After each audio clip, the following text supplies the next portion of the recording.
سمجھنے کی جیسے ہی موسم چینج ہوتا ہے ہم اپنی غذا کو اس طرح چینج نہیں کر پاتے. پھر جب موسم آتا ہے اس میں کھانے کی غذا بھی چینج کرنی چاہیے اور ماحول جو ہے اب ہم گرمی میں جا رہے ہیں تو ہمارا لباس کیسا ہونا چاہیے اور ہمیں کون سی ایسی چیزیں ساتھ استعمال کرنی چاہیے جس سے گرمی سے بچا جا سکے. گرمی ہونے کی وجوہات میں ایک تو جب ہم باہر نکلتے ہیں سر کے اوپر کوئی کپڑا وغیرہ نہیں لیتے, کوئی کیپ وغیرہ نہیں پہنتے, کوئی ہیڈ کیپ پہنتے. پھر اس کے بعد پانی کا استعمال عام روٹین میں کرتے ہیں, اس کو نہیں بڑھاتے, یہ بھی ایک سبب ہے گرمی کا. پھر مرغن اغذیہ کا استعمال مسلسل کرتے رہتے ہیں. پھر اس کے ساتھ ساتھ مرغن اغذیہ کے ساتھ ساتھ ہم fast food, junk food, bakery item اس کا استعمال بھی کرتے رہتے ہیں. حالانکہ جیسے ہی موسم چینج ہو, جیسے ہمارے آبا و اجداد کرتے تھے, وہ کیا کرتے تھے, جیسے ہی موسم گرمی کا آتا گھروں میں املی, آلو بخارا اور زرشک یہ چیزیں آ جاتی تھیں. اس کے بعد تخم بلنگو آ جاتے تھے, گوند کتیرا آ جاتی تھی, ستو آ جاتے تھے, شکر آ جاتی تھی, لسی کا استعمال بڑھ جاتا تھا, دہی کا استعمال بڑھ جاتا تھا. یعنی کہ بہت ساری ایسی چیزیں. اور رب تعالیٰ کے اتنا ہمارے اوپر خاص کرم ہے, جیسے ہی گرمی کا موسم آتا ہے تو رب کو پتا ہے کہ انسان کو کیا چاہیے.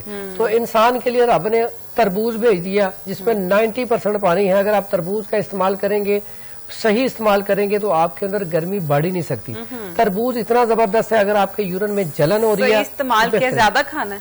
ہاں, صحیح استعمال سے مراد یہ کہ اکثر لوگ رات کو سوتے وقت کھاتے ہیں, پھر اس پہ اور غلط کام کرتے ہیں, اوپر سے دودھ پی لیتے ہیں, کوئی پانی پی لیتا ہے, تو یہ نقصان دہ چیز ہے. اس طرح آپ کی بات سے یاد آیا کہ کل ایک میں دیکھ رہی تھی کہ بریانی کھانے کے بعد تربوز کھایا اور ڈیتھ ہو گئی ہے چند افراد کی. ایسے بھی ہو جاتا ہے؟ بالکل, تربوز کھا کے بھی چاول نہیں کھانا چاہیے اور چاول کھا کے بھی تربوز نہ کھایا جائے. فوڈ پوائزننگ کا خطرہ ہوتا ہے, ہیضہ ہو سکتا ہے, ٹھیک ہے, اس وجہ سے ڈائریا ہو سکتا ہے, اس وجہ سے اس سے بچنا چاہیے. اس لیے کہہ رہا ہوں تربوز بہت اچھا ہے, آپ اس کو نہار کھائیں یا دوپہر کے ٹائم پہ کھائیں اور کھانا کھانے سے پہلے کھائیں, تو اس کا زیادہ اچھا فائدہ ہے. اور اس کے ساتھ ساتھ تربوز انسان جب کھاتا ہے تو اس کے اوپر سے اکثر عموماً بچے جو ہیں, بچے پانی پی لیتے ہیں یا دودھ پی لیتے ہیں, تو اس سے بھی بہت سارے چانسز ہوتے ہیں ڈائریا ہونے کے اور ہیضہ ہونے کے, اور وہ پھر ہلاکت کی طرف چلا جاتا ہے انسان.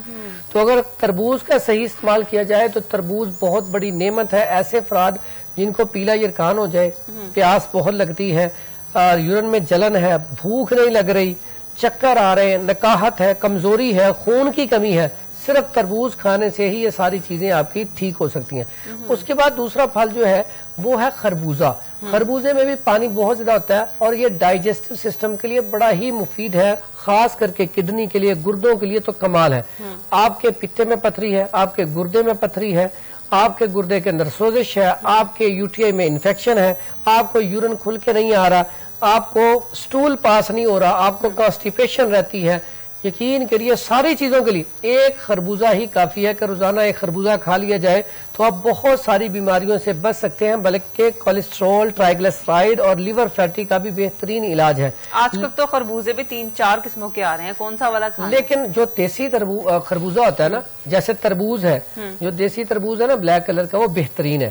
اسی طرح جو خربوزہ ہے نا, جو پہلے عام روٹین میں ہم دیکھتے تو وہ ٹھیک ہے, جو اب نیا آ گیا ہے وہ ہارڈ سا ہوتا ہے, گرمے کی طرح یا سردے کی طرح, وہ خربوزہ نہیں ہے, وہ نہیں کھانا چاہیے, اس کا کوئی فائدہ نہیں ہے. اس کے وہ فائدے ہیں لیکن اس کے فوائد اس کے مقابلے میں 10% ہے. یہ اتنا اچھا ہے, تو یہ استعمال کیا جائے تو بہترین چیز ہے.